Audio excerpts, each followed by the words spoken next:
But I think one of the reasons why these people have this deep-seated anger and resentment is there's a bunch of people out there that have these lives that are deeply unsatisfying.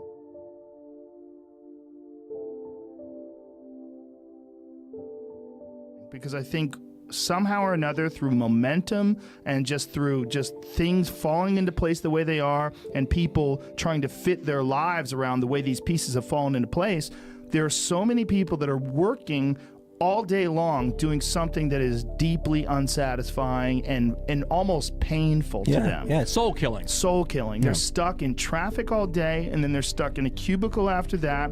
They relish the time to take a shit in the bathroom and look at their phone. I mean, they literally do that. That's a highlight of someone's day. I think the revolution can be a revolution of action and ideas, and I think that there's a ton of people out there that are probably listening to this that would like to be able to do something else. Absolutely. Whether it's make furniture. Well, they don't want a revolution. Right. They want to do something that's not soul killing. Yeah, if you make furniture for a living, and you feel a great satisfaction out of that, and you sell that furniture. Look, man, making furniture feels good. If you can do that, you could cut those corners perfectly and sand everything down nice and stain it, and then it's done, and you get the satisfaction, and you sell it to someone, and that pays your bills. That is infinitely more satisfying than being stuck in some fucking cubicle working for someone that you don't want to work for.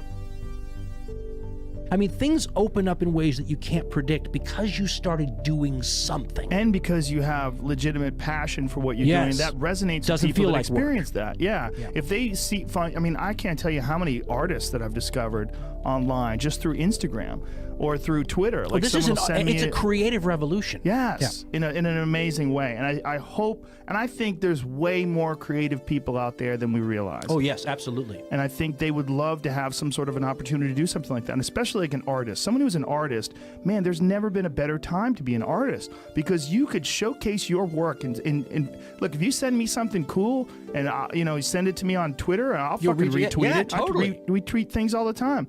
And all that takes is someone else has to see that and say, wow, that's amazing. And then it just propagates to all these different people's Instagram feeds and all these people's Twitter feeds. And next thing you know, you've got a business and you're up and running. And it's not going to be easy and it's not going to be quick. But the job you're doing now ain't easier quick. The soul killing one ain't easier quick either. But people think like, oh, how long is that going to take? Oh, but well, that's how it works. We all were there once. Yeah, I was there once, dude. When we first did it, when Brian and I were first doing this podcast, and we were doing it on like Ustream, we would have 200 viewers, and I wasn't doing it for money. I was literally doing it because my wife had gotten pregnant. We had to move from Colorado back to LA, and I was bummed out. I was like, fuck, I thought I escaped. I thought I got out of LA. I was living in the mountains. I was like, this is what I want. I want to be in nature. I was like, I don't want to be back in this fucking hellhole. I'm like, all right, let's do something. And so we started doing podcasts. I didn't start out thinking this is going to replace my income. This is going to be, I just did it as a passion project.